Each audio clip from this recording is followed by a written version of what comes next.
magacaygu waa Muxamed, da'dayduna waa 20 sano jir. Waligay maanan arkin aabbahay, waana weynaaday, waxaana i barbaarisay hooyaday. Aabbahay wuxuu ahaa qof taajir ah, dadkoo dhan ay jecel yihiin, laakiin wuu dhintay aniga oo maalmo yar keliya dunida ku soo biiray. Intaasi kadib, adeer ayaa hooyaday wuxuu ka codsaday in uu asiga qaaday mas'uuliyadda iyada iyo wiilkeeda. Anigana markaas waxaan ahaa 1 sano jir. Adeerkay wuxuu yimaaday gurigeenna, wuxuuna ku yidhi hooyaday, Faadima, waxaan doonayaa in aan idin caawiyo adiga iyo inankaaga Maxamed, iguna wareejisaan hantida uu ka dhintay aabbihiinna. Dabcan hooyo Faaduma way ka aqbashay, sidaas ayayna heshiis ku galeen adeerkay iyo hooyaday Faaduma. Heshiiska kadib, adeer ayaa u mahadceliyey hooyaday Faaduma, asiga oona ugu mahadceliyey kalsoonida iyo aaminidda ay ku aamineen hantidooda. Maalmo kadib, adeer wuxuu awooday in hantideenna oo dhan uu la wareego, asiga oo durbaba safar u aaday dalka dibaddiisa, asiga oona heshiisyo mashruucyo ah halkaasi ku galay. Sidaas ayuuna ku kasbaday hanti badan ilaa ugu dambayntiina uu noqday milyaneer, halka aniga iyo hooyaday aan baaqi ku sii ahayn halkii aabba inooga dhintay. Hooyana way weysay waxna daryeelo, iyada oo danta ku qasabtay inay iska oyso, waxayna go'aansatay in ay u shaqayso cidaha si ay cunno inooga samayso intaas cidaha ay ka soo shaqaysanayso. Aniga markay da'deedu ahayd 18 sano, waxaan go'aansaday in aan shaqeeyo, laakiin maalin maalmaha ka mid ah ayaa aniga oo xaafadda soo galayo kana imaaday shaqada, waxaan arkay hooyaday oo oynaysa. Waxaana ku idhi, hooyo, maxaa kugu dhacay? Maxaa u oyni? Waxayna igu tiri hooyaday, wiilkaygiiyow, waxaan u oynayaa dabaalnimadayda iyo sida degdega badan leh ee aan u aaminay adeerkaaga. Intaas kadib, hooyo waan dejiyey, aniga oo u sheegay in aan ka bixi doono dhibaatadan. Waxaana ku idhi, hooyo, Allah ayaa inooga soo dhicin doono xaqeenna ee iska sabar hadda. Laakiin hooyo waxay igu tiri, waxaan aad ugu naxsanahay, ilaa iyo hadda ma aqaano adeerkaaga meel uu la aaday hantideenna. Intaasi kadib ayaan waxaan ku idhi, hooyo, aan iska tala saaranno Allah. Intaasi kadib, aniga waxaan bilaabay in aan ka shaqeeyo shirkad cusub. Markay ka soo wareegatay 2 bil ayaa saaxiibkay igala shaqeeya shirkadda wuxuu igu yidhi, haye Maxamed, ma maqashay milkiilaha cusub ee shirkadda aan ka shaqaynaa? Waxaana ku idhi, maya, maanan maqlin, ee ii sheeg. Laakiin saaxiibkay ayaa igu yidhi, sideed ku maqli weysay arrinkan? Waayo adiga ayaaba iga dhow qofka gatay shirkaddan aan ka shaqayno. Aniga oo u jawaabaya saaxiibkay ayaa ku yidhi, waa sida aan kuu sheegay, dhab ahaantiina wax kama ogi. Intaas kadib, saaxiibka oo ila kaftamay ayaa igu yidhi, Maxamedow, waxaa laga yaabaa in aad noqoto maamulaha shirkaddan. Anigan dhab ahaantii waan ku qosli. Saaxiibkay wuxuu ii sheegay. Saaxiibkay oo hadalkiisa sii wata ayaa wuxuu igu yidhi, waxaan maqlayay milkiilaha shirkadda in uu noqon doono adeerkaaga, asiga oo i weydiiyey adeerkay in uu dibadda jiray iyo in kale.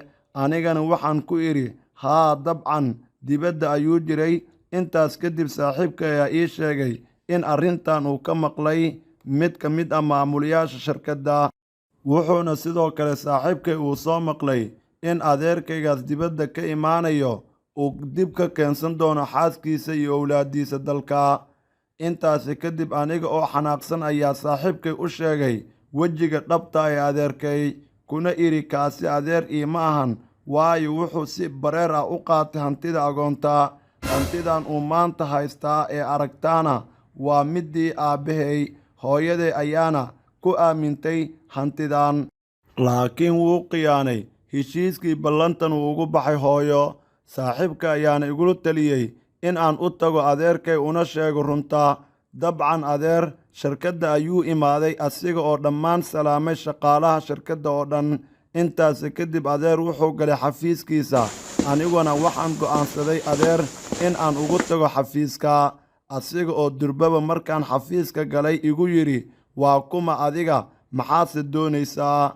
Aniga waan u jawaabay, waxaana ku idhi, aniga waxaan ahay Maxamed, waana agoonkii hantidiisa aad dhacday. kaasoo hantidiisa aad qaadatay markuu ahaa cimrigiisa 1 sano jir. Adeer ayaa asiga oo yaaban aadna u naxsan igu yidhi, Muxamedkii uu walaalkay dhalay miyaad tahay? Waxaana ku idhi aniga, maanta ma ii tihid adeer, waayo shalayba aniga iyo hooyo waad goysay xidhiirkeenna adiga oo khiyaanay hooyaday. Waxaadna sabab u noqotay hooyaday in aad ku abuurto kurbo aadna ka oohiso.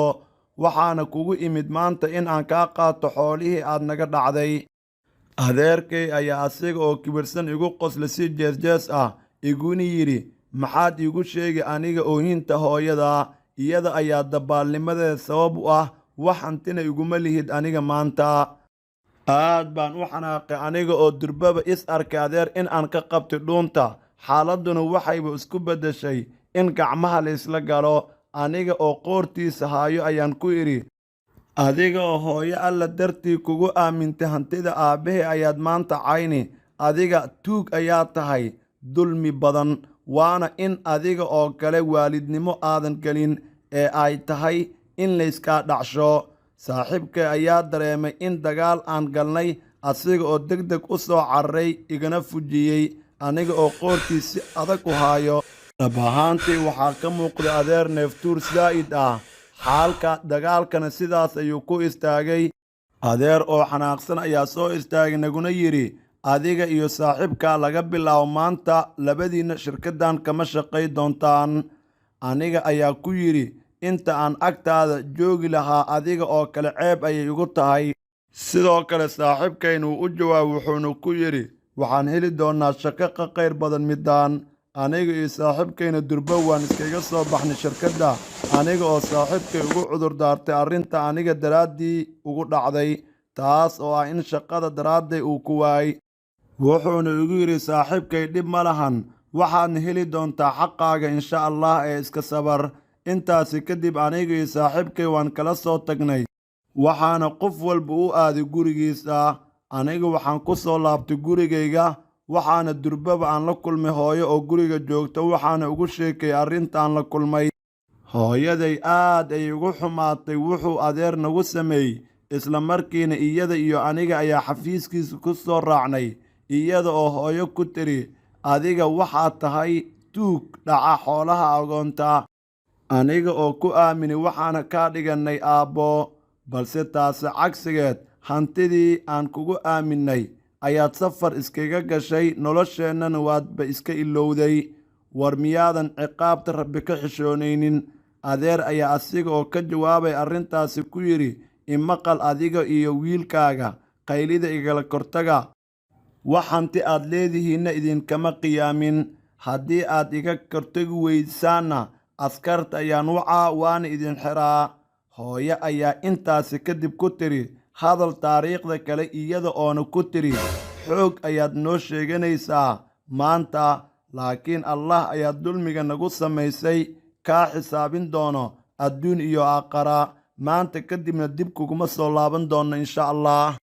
Aniga iyo hooyo waan iska soo baxnay, annaga oo gurigeenna soo aadnay. Maalintii xigta adeer wuxuu aaday garoonka, asiga oo u aaday in uu soo wato qoyskiisa oo dibadda ugu imaanayay. Laakiin markii uu soo watay ee uu garoonka ka soo ambabaxiyey, waxaa ku dhacday ciqaabtii Allah. Asiga oo dabcan gaariga qoyskiisa uu ku waday shil galay. Shilkaas ayaana sabab u noqday in ay ku dhintaan adeer iyo xaaskiisa, halka gabar uu dhalay adeer ay gashay koomo. Aniga iyo hooyo markaan maqan arrintaas aad baan ugu murugoonnay, waxaana si degdeg ah u soo aadnay qolka ay jiifto gabadha adeer, taas oo ku jirta xaalad halis ah. Kadibna gabadhii koomada marka ay ka soo toostay aad bay u oynaysay, laakiin aniga iyo hooyo ayaa dejinnay, uguna tacsiyeynay arrinta ku dhacday, una sheegnay in aysan dad la'aan ahayn oo annaga aan garab taagannahay. Daryeel badan kadib iyo xanaaneyn oo hooyo ay ku samaysay gabadhii, waxaa gabadhii ay noqotay mid caafimaaday, iyada oo aad iyo aad ugu faraxday daryeelkaa hooyo ay u samaysay iyo qaabka wanaagsan ee aan u soo dhoweynay, wayna nagu mahadcelisay. Dhab ahaantii gabadha adeer aniga waxay ii qaaday kalsooni aad iyo aad u badan, iyadana waan wanaaji jiray, aad ayaanu u ixtiraami jiray. isfaham badan oo dhex maray aniga iyada ayaan maalin maalmaha ka mid waxaan ugu sheekayay arrinta uu nagu sameeyey aabbaheeda. markii aan ugu sheekay aad iyo aad ay u naxday, wayna ku xumaatay iyada oo raalliggelin buuxa naga siisay aniga iyo hooyo arrinkaas, waxayna dalbatay inaan iska cafinno aabbaheeda. dabcan gabadha waan ka aqbalnay codsigeeda, waana iska cafinay aniga iyo hooyo aabbaheeda. waxaana suurto gashay in hantidii aan la wareego aniga ugu dambayntii, hantidaas oo aan hadda ku masruufayo hooyo iyo gabadha adeer. waxaana dhacday arrin aad iyo aad u yaab badan. ilaahay ayaana igu irsaaqay gabadhii waxay jeclaatay anigana waan jeclaaday. hooyo ayaana arrintii u bandhignay, wayna nuskay guurisay. hooyo aad iyo aad ay igu hambalyeysay arrinteenna, iyada oo gabadhii hab siisay guurkeennana aad iyo aad ugu faraxday. maanta waxaan nahay qoys aad iyo aad u ladan, nolol iyo farxad aad u sarraysa ku wada nool. hantidiina aniga ayaa gacanta ku haayo, gabadha adeer iyo hooyo iyo familka oo dhan ayaana ku biilaa. waxaana saaxiibayaal qisadayda aan u soo gudbinayaa in dulmiga aad iska ilaalisaan. dulmiga waa mid ka mid ah waxyaabaha ugu halista badan, taas oo sababi karta qofka noloshiisa adduun iyo aakhir inuu ku waayo. waad ku mahadsantihiin.